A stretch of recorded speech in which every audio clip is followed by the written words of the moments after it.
Assalamualaikum warahmatullahi wabarakatuh, sahabat sehat semuanya. Alhamdulillah lama gak berjumpa sama sahabat sehat semuanya di sesi bincang kesehatan. Semakin dekat, semakin sehat bersama PKU Mayo. Sebelumnya, perkenalkan dulu, saya Aulia Eva sebagai MC yang akan menemani kalian semua. Dan di sebelah saya ada Mbak Zakia. Halo. Mbak Zakia ini sebagai psikolog klinis di Rumah Sakit PKU Muhammadiyah Mayo. Selamat datang Mbak Zakia di podcast kita Semakin Dekat, Semakin Sehat bersama PKU Mayo. Halo Mbak Dia. Halo. Halo teman-teman. Gimana Mbak kabarnya? Alhamdulillah sehat. Terima kasih ya Mbak sudah bergabung di podcast kita kali ini. Alhamdulillah kabarnya sehat, alhamdulillah saya juga sehat. Semoga kita semua selalu diberi kesehatan ya Mbak. Amin. Karena perlu badan yang sehat, fit untuk mengejar tren saat ini yang lagi ramai. Rasanya tuh kayak baru ditinggal tidur sebentar, terus seperti ketinggalan banyak tren gitu loh. Tiba-tiba ketinggalan berita ini, kelewatan info itu, dan aku yakin banyak juga dari sahabat sehat semuanya yang merasakan hal yang sama, merasa relate sama kita ya. Rasanya semua orang tuh bergerak cepat banget dari satu tren ke tren yang lain. Kalau dari pandangan Mbak Zakia sendiri sebagai psikolog, ini tuh fenomena apa ya Mbak? Soalnya aku sendiri atau sahabat saya juga ada satu titik ngerasa kewalahan, bahkan capek untuk update terus hal-hal baru, terutama yang ada di sosmed itu. Dan ada nggak sih cara untuk bikin kita tuh nggak terdampak sama hal-hal ini gitu? Oke. Kalau tren kayak gitu, pengen ikut-ikutan semua tren yang ada gitu ya. Kalau mungkin istilahnya zaman now tuh bilangnya FOMO gitu ya. Apa tuh Mbak FOMO singkatannya? FOMO tuh fear of missing out. Artinya kita merasa takut kalau kita ketinggalan sebuah tren. FOMO itu berkaitan erat dengan sosial media biasanya. Kita lihat trennya di sosial media, terus orang-orang yang teman-teman kita tuh lagi ngapain, kegiatannya apa, terus joinin tren apa, supaya merasa eksis, supaya juga aku nggak update nih gitu ya, aku bisa ngikutin zaman, aku nggak noob ya, apa sih bahasanya ya, noob sendiri gitu ya, kayak nolak atau apa gitu ya, nolak ya biasanya. Iya enggak, sehingga muncul tuh rasa cemas, takut, terus kayak akan suatu hal-hal yang kita nggak bisa ikutin, sehingga itu mengganggu biasanya keseharian. Jadi kayak harus ngapain ya, jadi nggak nyaman, buka-buka TikTok terus, buka-buka HP terus, gitu ya, tren, gitu. Terus memaksakan diri untuk join, kayak aku harus ikut ini, aku misalnya tadi lagi liburan kemana gitu ya, terus kayak aku mau ikut ini, tapi sebenarnya kita belum mampu gitu ya, tapi terus karena pengen banget untuk dapet eksistensi itu, pengen banget untuk ngikut join the trend gitu ya, bisa jadi kepinjol gitu ya, bisa terus pakai pinjam uang or something yang akhirnya merugikan diri sendiri.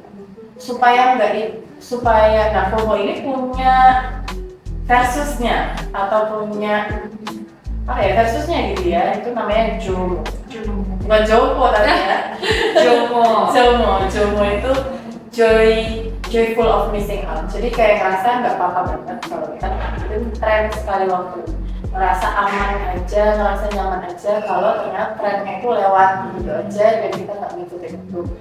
Nah, untuk menjadi JOMO, kita juga harus tahu nih apa yang kita butuhin, apa yang sekiranya kita mau lakuin, bermanfaat atau enggak untuk kita, dan kita juga punya kekuatan untuk menahan diri gitu ya, memilih apa yang baik untuk diri kita sendiri. Itu sih. Seperti itu. Berarti yang harus kita lakukan tuh JOMO ini ya sebenarnya ya, untuk merem semuanya itu ya.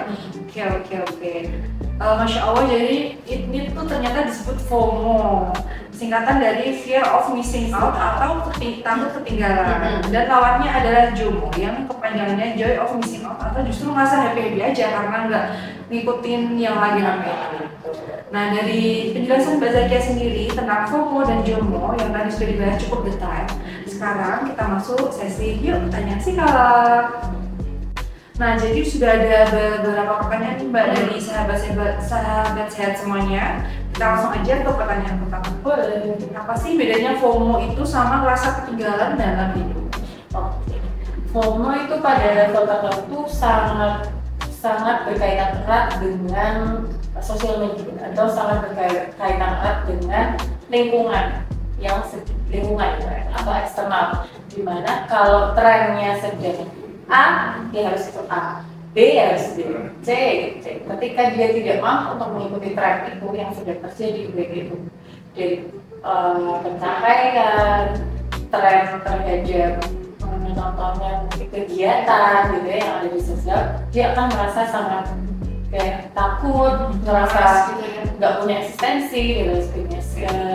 Sedangkan merasa ketinggalan dalam hidup itu banyak macamnya, dari segi karir mungkin, dari segi keluarga. Oh, temanku misalnya udah pada level up manager, kok aku masih gini-gini aja misalnya. Atau keluarga, kok semua teman-temanku yang udah berusia sama denganku udah punya anak dua, tapi kok aku masih gini-gini aja misalnya.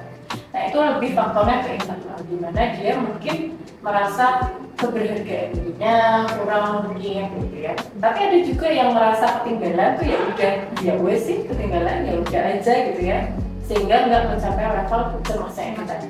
FOMO itu pengaruh dari eksternal, terutama sosial media, plus juga harus merasa, bisa dikatakan FOMO kalau dia merasa ketakutan dan cemas yang berlebihan, sehingga tubuhnya tuh merasanya capek gitu.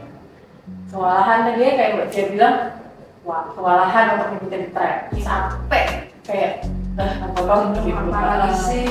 Tapi kalau nggak ngikutin, nggak nyaman hatinya. Berarti dua-duanya sebenarnya tuh ada cemasnya juga ya. Cuman beda karena apa? Kalau semua karena eksternal, kalau yang ketinggalan dalam itu lebih Bisa internal dari internal. diri kita sendiri. Oke, seperti itu ya. Lanjut ke pertanyaan kedua, boleh? FOMO itu selalu negatif nggak sih Mbak? Atau ada FOMO yang baik, yang positif, yang bisa kita lakukan? Nggak selalu sih, nggak selalu negatif. Pada level yang cukup gitu ya, FOMO itu bisa membantu kita untuk belajar hal baru. Kayak, seru nih, ikut gitu ya. Bisa belajar hal baru, reconnect dengan orang, atau konektivitas dengan banyak orang. Kita ambillah contoh running gitu ya. Lari, sekarang kan lagi kan ya, maraton lah, apa lah gitu ya. Mungkin sahabat saya juga lari gitu ya, lari maraton. Nakal lagi, ingat ke orangnya.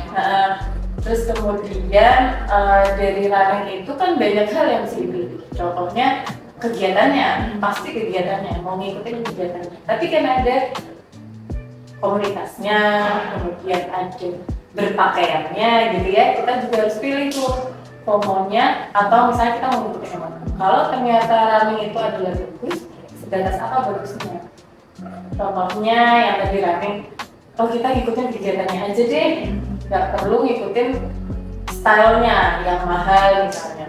Terus jadi ada batasannya. FOMO-nya sama nih, sama-sama running, tapi kita bisa milih kegiatannya aja, tidak mengikuti dari lifestyle, bukan lifestyle-nya ya, berarti gayanya, outfitnya gitu, kayak lucu nih, merek X, merek Y gitu. Padahal sebenarnya nggak perlu banget. Bisa disubstitut dengan barang-barang yang mungkin lebih affordable dan materialnya sama.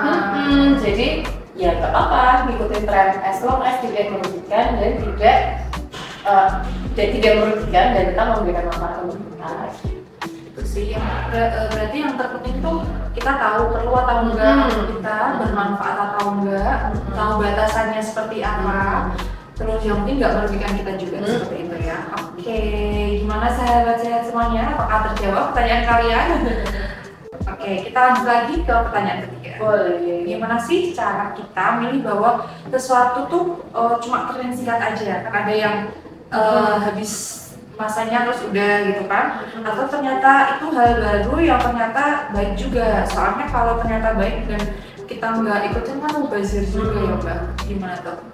Sebenarnya mirip-mirip ya sama yang kedua tadi. Gimana kemudian kita bisa merefleksi ke diri kita tentang kita butuh atau enggak sih. Sebenarnya standarnya itu bukan standar sosial, Kenapa bisa FOMO? Karena kita selalu ngikutin standar sosial kan. Sosialnya ngomong A, ya kita bisa pilih A. Maka yang kemudian supaya kita bisa mencapai jomblo, kita bisa milih mana yang mau kita ikutin dan enggak, mau menentukan ini itu tren yang bermanfaat untuk kita atau enggak, kita harus punya standar diri kita sendiri gitu ya. Contohnya, oh aku mau ngikutin kegiatan yang bermanfaat untukku. Nah, bermanfaatnya kayak gimana misalnya? Satu trennya lagi liburan, satu trennya lagi running. Itu tren liburan dan running. Ada satu tempat yang lagi hype banget gitu ya, yang pengen semua orang yang ke sana. Katakanlah misalnya Labuan Bajo. Sekarang sih ya Labuan Bajo misalnya, sama tren running. Mau ikut yang mana? Oh kalau misalnya running, aku bisa menerapkan, aku udah punya sepatunya, baju bisa pakai baju apa aja misalnya, tempatnya juga bisa terjangkau, terus juga sehat juga, ya sehat juga. Labuan Bajo bisa sih, karena kan untuk alasannya mau happy, lagi suntuk, lagi kerja, lagi healing. Tapi cukup nggak ya teman-teman? Terus setelah di Labuan Bajo, terus apa? Kayak gitu itu juga harus dipertimbangkan. Oh ternyata lebih berat di runningnya ya, jadi kita coba. Karena mengukur dengan standar diri kita sendiri itu akan lebih mempermudah kita mencapai joyful dari ketinggalan tren itu. Karena kan balik lagi ya, setiap orang itu kebutuhan beda, kemampuannya juga beda, sehingga kalau misalnya semuanya disamaratakan dengan standar yang ada di sosial, kemudian dia harus ngikutin semua banyak kali, bukan ikut, karena ikut, velocity ikut gitu ya, ongger ikut gitu, gitu kan jadinya akan kewalahan gitu. Sehingga perlu pentingnya kita merefleksi ke diri kita sendiri, apa sih yang kita butuhkan, apa sih yang paling bermanfaat untuk diri kita sendiri.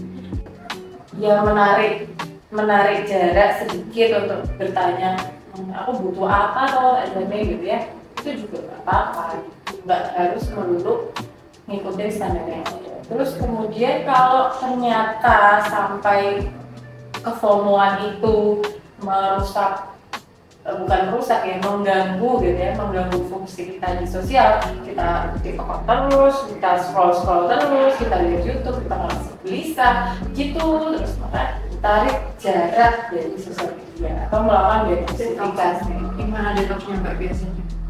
Uninstall atau tidak membuka sosial media selama 3-7 hari atau bisa lebih dari itu kalau misalnya memang diperlukan. Supaya apa? Supaya kembali lagi diri kita ke here and now. Here and now artinya di sini dan sekarang. Kita bisa merasakan apa yang kita kerjakan tanpa ada distraksi dari sosial media.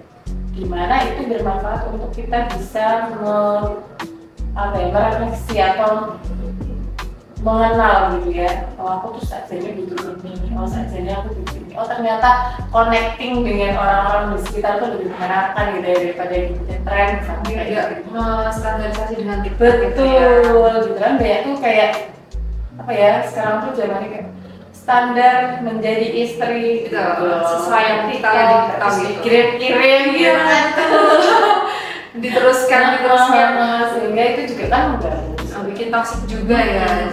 Oke, terima kasih Mbak Zakia atas jawabannya. Dari jawaban ini, semoga sahabat sehat semuanya makin mantap buat memahami apa itu FOMO ataupun JOMO. Biar kita tuh punya tameng, biar gak gampang terbawa arus sana sini. Gak terasa juga ya Mbak, udah hampir habis waktu kita ngobrol soal kesehatan mental di era sekarang. Dan sebagai tambahan, jika sahabat sehat punya pertanyaan lain seputar kesehatan mental, langsung saja di reach out sosial media kami yaitu PKU Mayong, atau bisa langsung konsultasi dengan Mbak Zakia di PKU Mayong setiap hari Senin sampai Sabtu di jam berapa Mbak? Jam 8 sampai jam 12. Jam 8 sampai jam 12 di Rumah Sakit PKU Mayong ya teman-teman, jangan lupa. Baiklah, saya Alfia Eva dan Zakia pamit undur diri. Kurang lebihnya mohon maaf. Assalamualaikum warahmatullahi wabarakatuh. Waalaikumsalam.